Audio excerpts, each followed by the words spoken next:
ৰামকৃষ্ণ মথুৰাত প্ৰৱেশ কৰিলে মথুৰাৰ যিটো পৰিৱেশ বৰ্ণনা কৰি আছে। এতিয়া আমি বাস্তৱত মথুৰা কি, গোকুল কি, ব্ৰজ কি, আমি বাস্তৱত ল'ব লাগিব। প্ৰথমতে কৈছো ভাগৱত বাস্তৱবাদ। ইয়াত কোনো কুসংস্কাৰ, অন্ধবিশ্বাস, অবৈজ্ঞানিক তথ্য ইয়াত নাই। গুৰুজনাই যি একশৰণ হৰিনাম ধৰ্ম দি থৈ গৈছে, তাত অন্ধবিশ্বাস, কুসংস্কাৰ তাত স্থানেই নাই। এলান্ধকলীয়া ৰীতি নীতিৰ স্থান নাই ইয়াত। যিটো নেপায় বুলি ক'লে, যিটো নিয়মত বিজ্ঞান আছে, সেইটো মানিব লাগিব। এতিয়া মথুৰা কি? মথুৰাৰ কংসৰ কাৰাগাৰত কৃষ্ণৰ জন্ম। এটা মথুৰা, মঠ যোগ উৰা। মঠ মানে ঘোট, দধি মঠা বুলি থাকে, দধি ঘোটে। উৰাটো আধিক্য অৰ্থত প্ৰকাশ কৰিছে। কোনোবা এটা বিষয়বস্তু জানিবৰ কাৰণে তন্ন তন্নকৈ কৰা বিশ্লেষণেই হ'ল মথুৰা।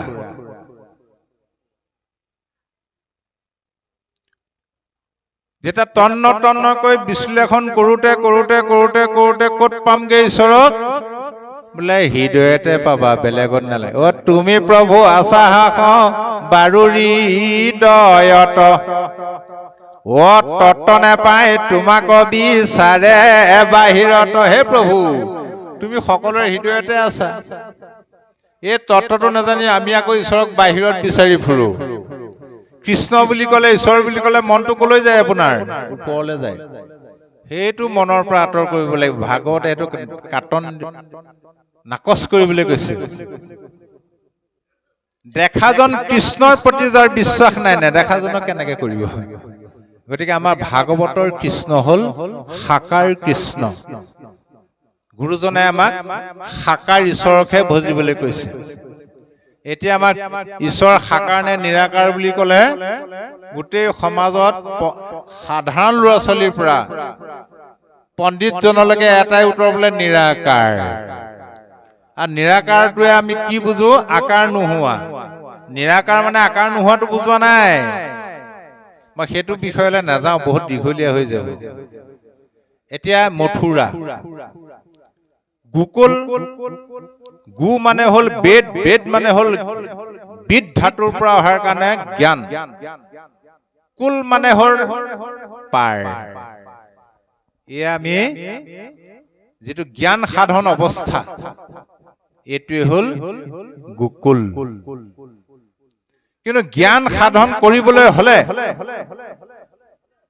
এটা আমাক মাৰ্গ লাগিব। কিন্তু দেই, এটা মাৰ্গত গৈ ল'ব লাগিব। এনে আপোনাৰ আগতে যে আইসকলে সূতা লেটাই যে, এইটো এৰীটোৱে হওক, মুগা বাঁহটো লৈ এনেকে জুমি থাকে।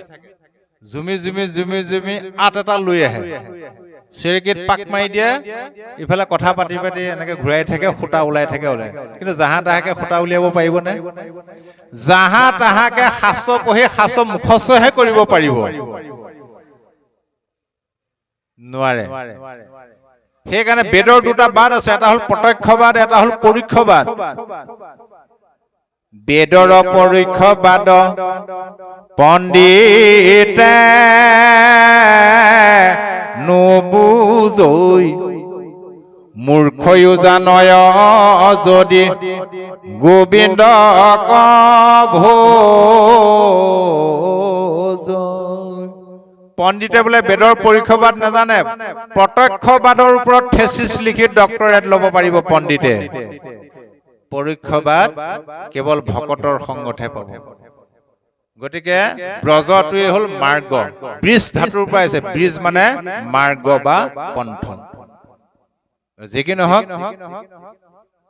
এতিয়া এই ভাগৱত শুনি শুকদেৱে যেতিয়া প্ৰথম পৰীক্ষিতক ভাগৱত ক'বলৈ আৰম্ভ কৰিছিলে, আৰম্ভণিতেই কৈছিলে, হে ৰাজন, মই কৈ যাম তুমি শুনি গলে হ'ল মাত্ৰ ভাগৱত শ্ৰৱণৰ মাধ্যমেদি তুমি কিন্তু এটা কাম কৰিব লাগিব তোমাৰ চঞ্চল চিত্তটো তুমি কৃষ্ণৰ চৰণত অৰ্পণ কৰিব পাৰিব লাগিব ঐ হেন জানি যাৰ ইচ্ছা মুখ্য সৰ্বথা পৰীক্ষিত তেবে শুনি বেক কৃষ্ণ কথা ও দিবে চিত্ত কৃষ্ণ গুণ নাম কীৰ্তনত কৃষ্ণ ৰেখে পাদ পদ্ম স্মৰিবে মনত একেটা কথাকে বৈকুণ্ঠ প্ৰায়ণৰ আগে আগে উদ্ধৱক কৈ থৈ গৈছে হেৰা উদ্ধৱ ও কিন্তু ঐত নাথাকিবা কহিলো প্ৰকটি মুট চিত্ত দিয়া ফুৰা পৃথিৱী পৰ্যতি ইয়াত তুমি ৰৈ নাথাকিবা মুঠ চিত্তটো দি পৃথিৱী পৰ্যটন কৰি ফুৰা গতিকে আমাৰ ভাগৱত শুনাৰ পঢ়াৰ মূল লক্ষ্য উদ্দেশ্য আমাৰ চঞ্চল চিত্তটো ভগৱন্তৰ চৰণত অৰ্পণ কৰিব লাগে তেতিয়াহে আমাৰ মৃত্যুৰ আগমুহূৰ্তত ঈশ্বৰৰ নাম আহিব আৰু মৃত্যুৰ আগমুহূৰ্তত মানুহে ঘপককৈ যিটো ধৰ্ম কৰিব পাৰে সেইটোৱে হ'ল মানুহৰ স্বধৰ্ম ইয়াৰ বাদে বাকীবিলাক সকলো পৰ ধৰ্ম আমাৰ এতিয়া গোটেই সানমিহলি হ'ল সেই পৰ ধৰ্মবিলাকক লৈহে আমাৰ সমাজত তৰ্কাতৰ্কি বিবাদ লাগে একেখন গাঁৱতে দুটা তিনিটা নামঘৰ হয় অন্ধবিশ্বাস আৰু কুসংস্কাৰৰ কাৰণে কিছুমানে এটা নিয়ম মানে কিছুমানে নেমানে মনাবিলাকৰ এটা নামঘৰ নমনাবিলাকৰ এটা নামঘৰ গুৰুজনাই কিন্তু এডাল তাও মাৰিত খোৱাৰ ব্যৱস্থা কৰি থৈ গৈছিল চিত্তটো ভগৱন্তৰ চৰণত অৰ্পণ কৰিবলৈ হলে আমি জানিব লাগিব চিত্তটো কি বস্তু ২৪টা তত্ত্বৰে গঠিত মনুষ্যৰ দেহ এই ২৪টা তত্ত্বৰ ভিতৰত আটাইতকৈ চঞ্চল তত্ত্বটো হ'ল আমাৰ চিত্ত সেইকাৰণে গুৰুজনাই চিত্তৰ সম্পৰ্কে কলম লিখিলে বৰগীতত চিত্তটো কেনেকুৱা কমল দল জল চিত্ত চঞ্চল থিৰ নহি তিল এক নাহি ভয়ো ভৱ ভোগে হৰি হৰি পৰ পদ পৰতে প্ৰাণৰা বিমূঢ় চিত্তটো পদুম ফুলৰ পাতত থকা পানী টোপালৰ দৰে চঞ্চল তৃতীয় স্কন্ধ ভাগৱতৰ মনৰ সৃষ্টিত লিখিলে চিত্তটো কি হৃদয়ত থাকি কৰে ভাল মন্দ কাম একে মন চাৰি ৰূপ শুনাতা নাম আমাৰ মন হৃদয়তে মনটো থাকে একেটা মনে আমাক দুই ধৰণৰ কৰ্ম কৰায় কেতিয়াবা আমাক ভাল কাম কৰায় কেতিয়াবা আমাক বেয়া কাম কৰায় আজি আমাৰ মনটোৱে আমাক ভাল কাম কৰালে নহয়নে বাৰু ইয়াতকে ভাল কাম নাই আৰু ভাগৱত শুনালে কৃষ্ণ কথা শুনাবলৈ আনিলে সাৱধান কাইলৈ থাকি পুৰহিলা কৰি ইয়াৰ বিপৰীতটো কৰাই দিব পাৰে সেই ভাল আৰু বেয়া কাম কৰোঁতে একেটা মনৰে চাৰিটা ৰূপ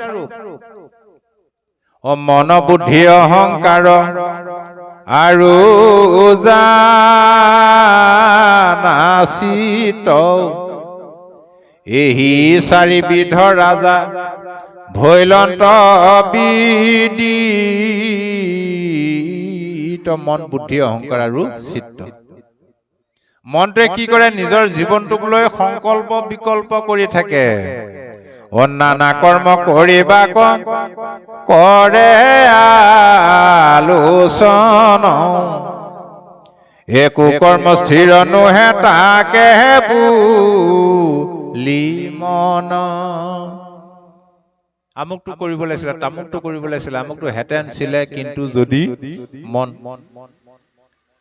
এতিয়া ভাগৱতলৈ অহাৰ আগত বহুতে হয়তো ভাবি আছিলে ভাগৱতলৈ যাম নে নাযাম যাম নে নাযাম যাম নে নাযাম সেইটো হ'ল মন এটা সময়ত সিদ্ধান্ত কৰি পেলালে এপাক গৈ আহো খাটাং কৰাটো হ'ল বুদ্ধি সংকল্প বিকল্প কৰ্ম কৰয় নিশ্চয় বুদ্ধি নাম বুলি তাক জানিবা নিৰ্ণয় খাটাং কৰাটো হ'ল বুদ্ধি তাৰপিছত আহিলে অহংকাৰ সমস্ত কৰ্মক মই কৰো বুলি মানে অহংকাৰ বুলি তাক জানিবা আপোনে অহং মানে দেহ বুদ্ধি মই খুৱাইছো মই মোৰ ঘৰ মোৰ মাটি মোৰ পুত্ৰ মোৰ ভাৰ্য চব ময়ে কৰো মোৰে মই মোৰ ভাৱ জীয়েকে মেট্ৰিক পৰীক্ষা দিছে মাকে গাঁৱৰ ঘৰে ঘৰে বহি বহি জীয়েকৰ গুণে গাই আছে কথাও বেছি কয়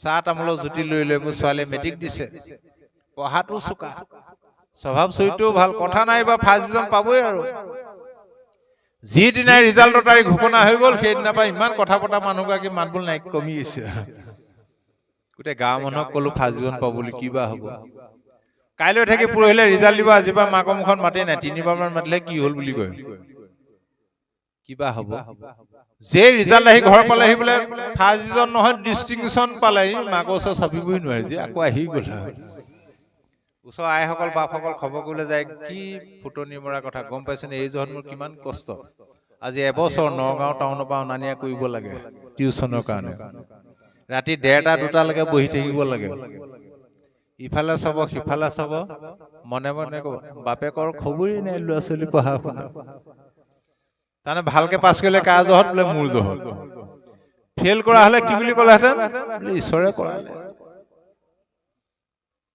অহংভাৱ তাৰপিছত আহিলে চিত্ত নানা সদ কৰ্ম কৰয় নিত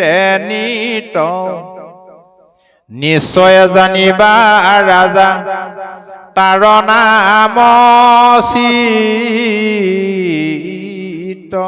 চিত্তটো আমাৰ শুদ্ধ সত্য পবিত্ৰ ই আমাক সৎ কৰ্ম কৰে সৎ ভাৱনা দিয়ে কিন্তু মন বুদ্ধি অহংকাৰৰ কবলত পৰি চিত্তটোৱে বিষয় চিন্তা কৰোঁতে কৰোঁতে লেতেৰা হৈ গুচি গ'ল আগতে আইমাতৃসকলে লেম্প চাকি ব্যৱহাৰ কৰি পাইছে নাই লেম্পৰ গধূলি হোৱাৰ লগে লগে চিমনি পৰিষ্কাৰ কৰাহে আগৰ আইসকলৰ কাম পৰিষ্কাৰ চিমনিটো লগাই যেতিয়া লেম্পটো জ্বলাই দিব পোহৰটো ফটফটীয়া হৈ থাকিব আধা ঘণ্টা 1 ঘণ্টামান জ্বলি জ্বলি লেম্পৰ তাৰমানে ধোঁৱা লাগি লাগি যেতিয়া লেম্পৰ চিমনিটো ক'লা পৰি যায় পোহৰটো কমি যায় নাযায় আমাৰ চিত্তটো শুদ্ধ সত্য পবিত্ৰ আছিল মন বুদ্ধি অহংকাৰৰ কবলত পৰি বিষয় চিন্তা কৰোঁতে কৰোঁতে কৰোঁতে কৰোঁতে এটা ধোঁৱা লগা চিমনিটোৰ নিচিনা হ'ল সেইকাৰণে প্ৰথমতে কৈছে সেইকাৰণে মানুহৰ মুখত হাঁহি বোলা বস্তুটো নাইকিয়া হ'ল মুখত এটা ভাৱ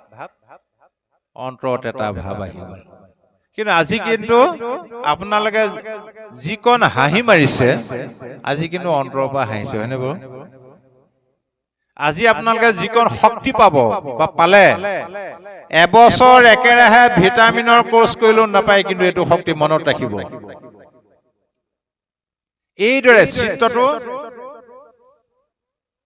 আমি এইটো অৱস্থাত ৰাখিব পাৰিব লাগিব ভাগৱতে আমাক এইটোহে কৈছে হেৰু খন্তেকীয়া জীৱন আনন্দত থাকা পইচা পাতি ল'ৰা ছোৱালী এইবিলাক লোকৰ কথা চিন্তা কৰি মন মাৰি নাথাকিবা অন্ততঃ জীয়াই থকা কেইদিন আনন্দত থাকা আনন্দই ব্ৰহ্ম ব্ৰহ্মই কৃষ্ণ যাৰ মন আনন্দত থাকে বেমাৰ আজাৰো কম যাৰ মন সদায় আনন্দত থাকে মাছ মাংস ঘিউ মৌ খাব নালাগে মচুৰ দালি পানী আলু পিটিকাই খাওকচোন বাৰু আমাৰ পাঠকসকল দেউৰীসকলক চাবচোন, ৰাতি দিন ইমান কষ্ট কৰি থাকে, টোপনি ক্ষতি কৰে, পুতুকা পৰে জানো? মনটো আনন্দত ৰাখে। মনটো আনন্দত থাকিলে চেহেৰা পাতিও ধুনীয়া হয়। সেইকাৰণে আইসকলে অন্ততঃ ঈশ্বৰৰ নাম গুণ গাই মনটো আনন্দত ৰাখকচোন। আপোনালোকে চাব বিউটি পাৰ্লাৰ খৰচটো ৰাহি হৈ গুচি যাব। মনটো আনন্দত ৰাখে। আনন্দই ব্ৰহ্ম, ব্ৰহ্মই কৃষ্ণ। এই আমাৰ যে ঘৰুৱা কাজিয়াবিলাক লাগে, এতিয়া মনটো যে আনন্দ লাগি আছে, এতিয়া তৰ্কাতৰ্কি লাগিবনে বাৰু? নালাগে। মন মাৰি থাকোতে কোনোবাই কিবা কওকচোন বা টিঙিচকে খং উঠিব। সেইকাৰণে আমাৰ যে ঘৰুৱা কাজিয়া লাগে, স্বামী ভাইজাৰ লগত, মইতো শদিয়া পৰা ধুবুৰীলৈকে ঘূৰি ফুৰো। মই এনেকুৱাও পাইছো, বোলে বাপজনে বেলেগকে খায়, এগৰাকী ল'ৰা ছোৱালীকেইটাৰ লগত বেলেগকে খায়, এনেকুৱাও পাইছো। 15-20 দিন এনেকেও থাকে, মাত বোল নোহোৱাকে থাকে। কিয় হয়? সেই মন বুদ্ধি চিত্ত অহংকাৰ এইবিলাক নজনাৰ কাৰণে হয়। আইগৰাকীয়ে বাপজনক, বাপজনে আইগৰাকী বা অন্য মানুহৰ লগত কথা পতাৰ আগত মানুহজন অধ্যয়ন কৰক, কিহৰ দ্বাৰা চলি আছে। মানুহৰ মুখখন চাই গম পাই যায়। 100টা মানুহ আছে, তাৰ ভিতৰত আকৌ আৰ্মীয়ে 2টা ল'ৰা ধৰি গুচি গ'ল, ধৰি লৈ গুচি যায় নাযায়? মুখখন দেখিয়ে গম পাই যায়। কেতিয়াবা চাব আপোনাৰ এগৰাকী, এতিয়া কিহৰ দ্বাৰা চলিছে কেনেকে গম পাব? প্ৰমাণ। কেতিয়াবা চাব আপোনাৰ এগৰাকীয়ে কাম বন কৰি আছে একদম আনন্দ মনেৰে, নাম ঘোষাই হওক, কীৰ্তনে হওক, দিহানামে হওক, গাই গাই আনন্দ মনেৰে কাম কৰি আছে, তেতিয়া জানক আপোনাৰ এগৰাকী সেইটো সময়ত চিত্তৰ দ্বাৰা চলি আছে। সেইটো সময়তে আপুনি চাহ পানী এটোপা খোৱা সুবিধা এটা ল'ব পাৰে। হেৰা চাহ একাপ খাব লাগিছিল, অ হয় নেকি, ভাল মনত পেলাই দিলে, মোৰ লগে লগে আহিও গ'ল, চিত্তৰ দ্বাৰা চলি আছে। কেতিয়াবা চাব আপোনাৰ এগৰাকীয়ে কাম বন কৰি আছে, ইফালো নাচাই সিফালো নাচাই, 3বাৰ মান মাতিলে কি হ'ল বুলি কয় জানক, মন বা অহংকাৰৰ দ্বাৰা চলি থাকে। ভুলতো চাহ পানীৰ কথা নকব, জানেই নহয় কেনেকে আহিব। কেতিয়াবা মাতিব, হেৰি এই অন্নমুঠি বা সিদ্ধমুঠি হ'ল হে, বাহু আহক, তেনেকে মাতে নামাতে? কেতিয়াবা মাতিব, এই বাপেৰক মাতি দেখাবলৈ। সেইটোৱে প্ৰমাণ কোন কিহৰ দ্বাৰা চলি আছে। এতিয়া আমি সকলো চিত্ৰৰ দ্বাৰা চলি আছো। এতিয়া ভাগৱতে কৈছে এই অৱস্থাটো স্থায়ী কৰা, একো তত্ত্ব পৰমাৰ্থ তত্ত্ব নীতি নিয়ম একো নালাগে জানিব, মাত্ৰ এই মানসিক অৱস্থাটো তুমি স্থায়ী কৰা। কেনেকে? কপিল প্ৰভুৱে মাতৃ দেৱহতীক কৈছে, একেবাৰে সহজ সৰল উপায়। হে ৰাম গীতা ভাগৱত শাস্ত্ৰ কৰিবে শ্ৰৱণ, সাধু সংগে মোৰ নাম কৰিবে কীৰ্তন, ইষব সাধন যিটো কৰিলে শ্ৰয়, অনায়াসে মুত তাৰ চিত্ত নিমজয়, পুষ্পৰ সুঘ্ৰাণ যেন প্ৰৱেশে নাখাত, এমতে যোগীৰ চিত্ত প্ৰৱেশে আমাত। হে মাতৃ, সদায় ভকতৰ সংগলৈ গৈ গীতা ভাগৱতৰ কথাবিলাক আজিৰ দৰে শ্ৰৱণ কৰে, কৰ্ণ ভৰি ভৰি। সাধুৰ সংগত মোৰ নাম কীৰ্তন কৰা, এইদৰে শ্ৰৱণ কীৰ্তন কৰোঁতে কৰোঁতে যাৰ অভ্যাসত পৰিণত হৈ গ'ল, তেওঁ চিত্তটো অনায়াসভাৱে ঈশ্বৰৰ চৰণত অৰ্পণ হৈ যাব। তেতিয়া আপোনাৰ কি লাভ হ'ব? তেতিয়াহে তোমাৰ মনুষ্য জনম ধৰাৰ সামফল হ'ব। নাৰায়ণ স্মৰণেহে পৰম মংগল, এই মানে জীৱন্ততে জন্মৰ সামফল। কেনেদৰে? গোটেই জীৱন জোৰা অভ্যাসৰ যোগেদি ঐ অন্তকালে হৰি স্মৰে, যিটো ভাগ্যৱন্ত তাহাৰ মহিমা কহি কোনে পাৱে অন্ত। গোটেই জীৱন জোৰা অভ্যাসৰ যোগেদি অন্তকালত যি ঈশ্বৰৰ নাম ল'ব পাৰিব, তেওঁ ভাগ্যৰ মহিমাৰ অন্ত নাই।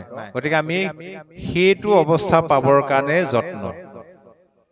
সেইকাৰণে মাধৱদেৱ আপোনাৰ কুশল চোৱা যেবে তেবে নেৰিবাহা কোনে কি কৰিছে দৰকাৰ নাই।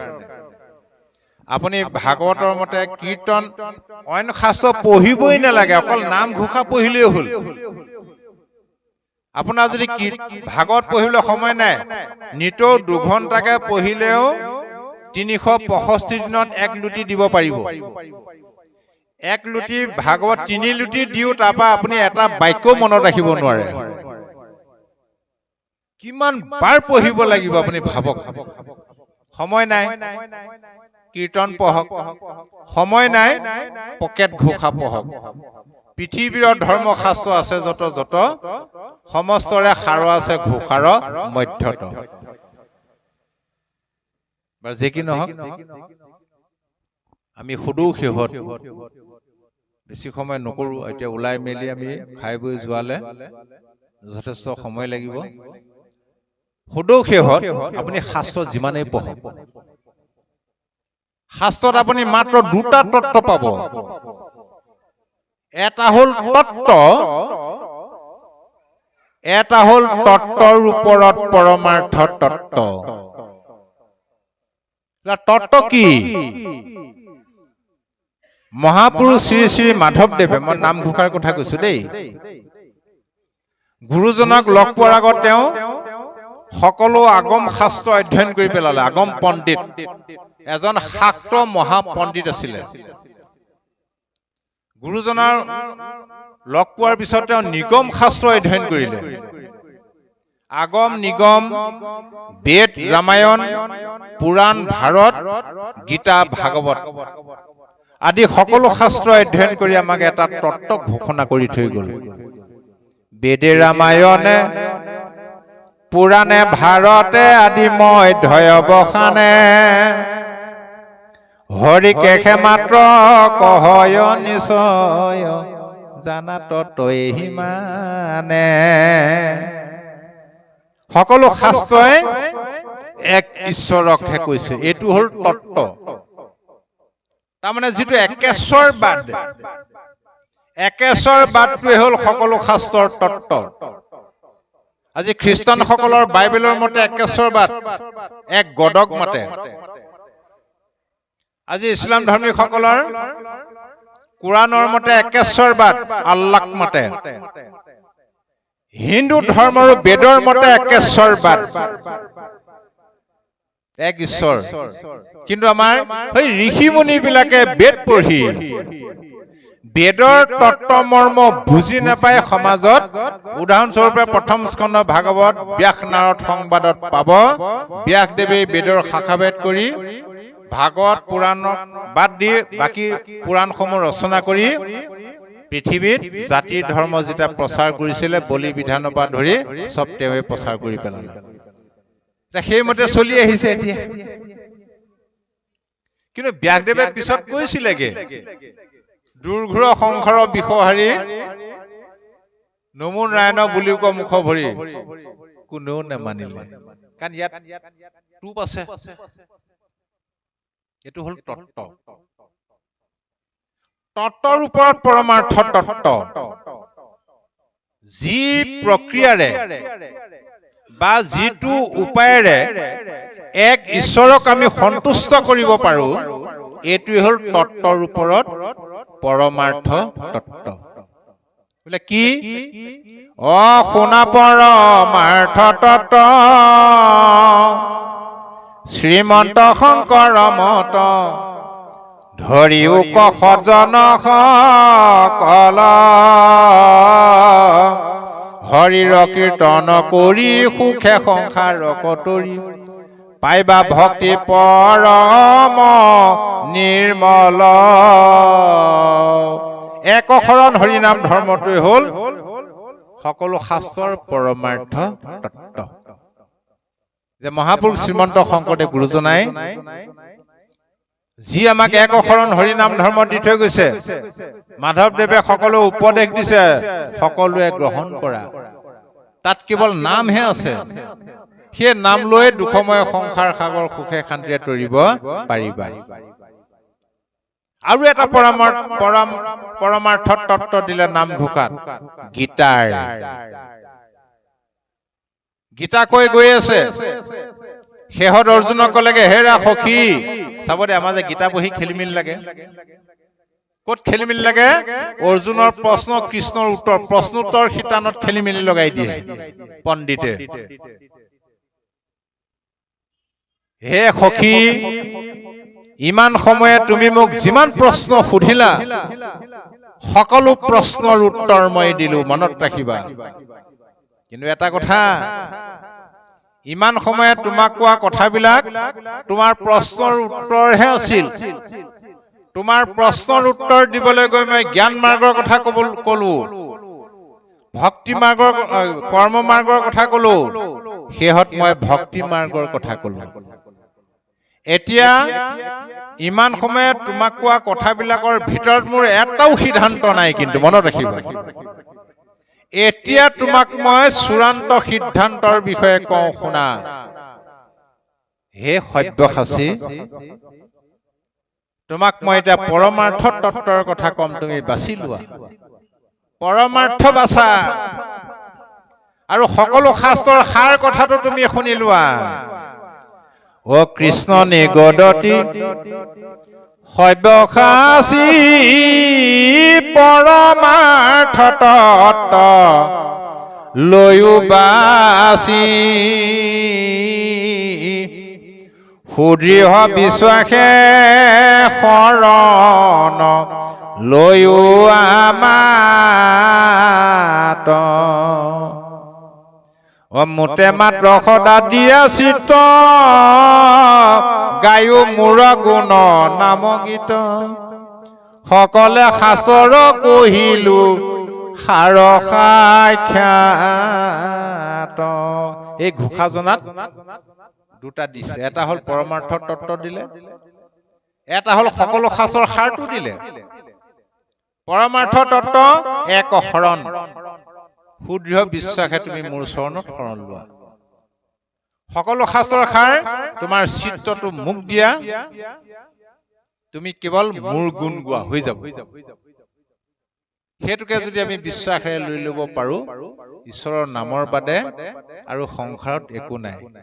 নামেহে ৰাখিবে ঘূৰ সংকটৰ বেলা। গতিকে ইমানকে কৈ আমি সেৱা ধৰিছো। সেই কৃপালু বাপে সমস্ত। আমি নগাঁও বিভিন্ন স্থানলৈ আহিছো, কিন্তু আপোনাসৱৰ এইটো অঞ্চললৈ মই প্ৰথম আহিছো। আমাৰ প্ৰথম যোগাযোগ কৰিলে আমাৰ তেখেত এই গণেশ বাপ না বৰা, গণেশ বৰা বাপে। আৰু আহি ভালেই লাগিলে বাৰু। দিনত মনটো অলপ কোচ খাই আছিলে। কালি ৰাতিপুৱা 3:30 পালোহি। চাব দেই, মানে আচলতে যিহেতু শাস্ত্ৰ জ্ঞানৰ কাৰণে পঢ়িব লাগে, মইতো পৰামৰ্শ দিয়া নাই, মোৰ মতটোহে কৈছো দেই, ভুলো হ'ব পাৰে। 10 মান বজাৰ পৰা ভাগৱত আৰম্ভ কৰিব লাগে, ৰাতি 9:10 সময় দিব লাগে। আৰু যিমান কণ সময় পঢ়ে আলোচনা কৰক, তেতিয়াহে জ্ঞান। কাৰণ এতিয়া উঠি অহা যিসকল তত্ত্বজ্ঞ ভকত ভাগৱত পঢ়ি পঢ়ি তত্ত্ব জানি গ'ল, সেইসকলৰ কাৰণে ভাগৱত ব্যাখ্যা নালাগে। উঠি অহা প্ৰজন্মক যদি আমি সংস্কাৰ কৰিব নোৱাৰিম, বিপদ আছে। কিন্তু এতিয়া বয়সস্থ মানুহ বিহু ফাংচন এখনলৈ যাব নোৱাৰে, থিয়েটাৰ এখন চাবলৈ যাব নোৱাৰে, চিনেমা হললৈ যাব নোৱাৰে, কিহৰ কাৰণে? সেইকাৰণে সাৱধান। আমি উঠি অহা প্ৰজন্ম, ভাগৱত কোনে শুনিছিলে? পৰীক্ষিত নামৰ এজন তৰুণে বুলি কৈছে, তৰুণ কালতে। গীতা কোনে শুনিছিলে? অৰ্জুন নামৰ এজন যুৱকে। আমাৰ গীতা ভাগৱত কোনে পঢ়ে, কোনে শুনে? বয়সস্থ বাপ সকলে। আবেলি ধান ৰ'দত দিলে কেতিয়াও নুশুকাই খাটা। কৃষ্ণ।